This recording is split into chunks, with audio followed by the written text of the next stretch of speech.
block diagram algebra is a little bit tricky to learn, but once we understand it, it is a very useful tool to know in process control classes, especially when we're dealing with closed loop transfer functions. And so to give an introduction to block diagram algebra, I will create some kind of generic CLTF, closed loop transfer function. And so what we would have is, entering our CLTF, we would have a set point, some kind of external signal, which is a value that we want. We're going to be comparing that set point to the measured value of our output, what it currently is. And with this difference, we will have our error that is present in our system. We will feed this error into some kind of controller, GC. The controller will interpret this error and determine the appropriate response to it, and it will change the input P going into your process GP, and leaving your process, we may have disturbances occurring, and so we can take those into account here. And then finally exiting your process, you will have Y. And so with your output, you will feed it into some kind of measurement device, GM, and exiting the measurement device, you will have YM. And that will go back into your loop, and you'll be able to evaluate what the error is indefinitely. And so what we do to begin with is start writing out all the things that we see. And so commonly, the reason we do block diagram algebra is we're interested in figuring out the response of your output Y to a demanded set point. So if I wanted to change the temperature, all of a sudden make it 2 degrees higher, how is your output going to respond to it? And so the way we put that into math is we say Y over YSP equals question mark. And so from this block diagram, what we'll first recognize is that the error that is present in our system, E, is equivalent to our set point value minus the current measured value of your output. And then another definition of block diagram algebra is that whatever's leaving your block, your transfer function block, will be equivalent to that transfer function times the input to that block. And so in this case, P is equal to GC times the error, and Y will be equivalent to D plus GP times P. So D plus GP times P. And finally, your measured value YM will be equivalent to GM times Y. So the block transfer function times its input, which in this case would be Y. And so the first thing we'll do to start evaluating this system, because we were interested in how our output is dependent on one external signal, YSP, we will discount D. So we'll assume D doesn't exist for this derivation, but I will later see how we can evaluate the response of an output relative to another external signal, such as a disturbance. And so what we do next is we will say that Y is equal to GP times P, as we established above. We will plug in our definition of P into here and recognize that it is equivalent to GP times GC times your error. And we know the definition of error here is equivalent to GP times GC times Y set point. And then we also know from here that YM is equal to GM times Y. So minus GM Y.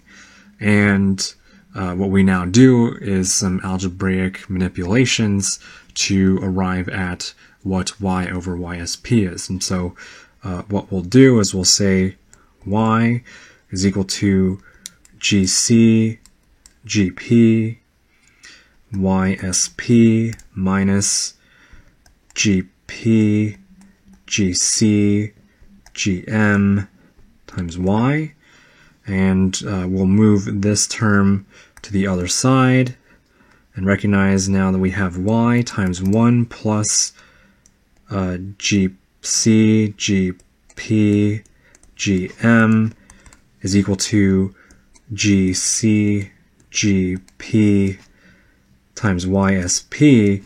We can now find what y over ysp is. And so y over ysp is equal to gc gp divided by 1 plus gc gp gm.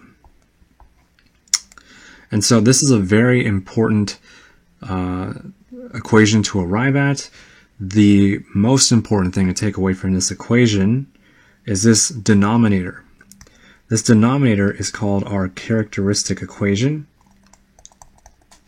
And the reason we care so much about it is because it will appear in every single transfer function, response that we are looking at. And so if instead of caring about how your output y varied in response to a set point change, we wanted to know how y responded to a change in disturbance, for example, we know already that because we have y in it, it will have the characteristic equation in its denominator, gc, gp, gm.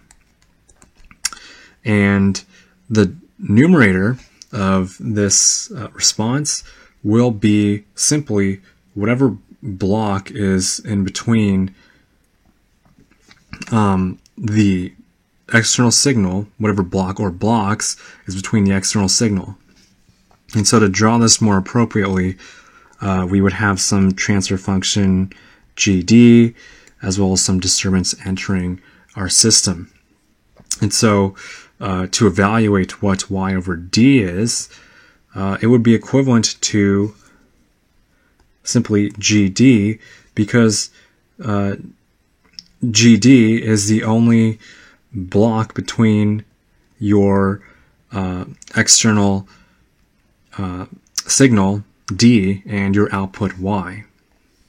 And so the key takeaway from this, if I were to draw some kind of generic transfer function in which we had some kind of input, a sum block, a transfer function block, a second transfer function block, an output, and some kind of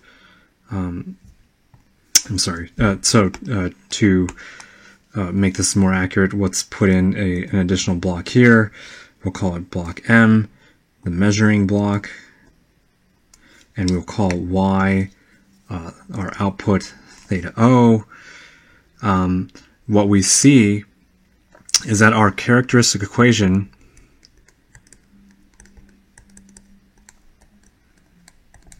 will always be equal to, in this example, 1 plus the product of every single block that is present. So in this case, we'd have A times B times M. And your numerator in your response will simply be the blocks in between your two signals, or your external signal and your output. And so in this case, if we wanted to know how theta O responded to theta I, your output to your input, we would know that the only two blocks between them are A and B, so it would be equivalent to AB divided by 1 plus ABM.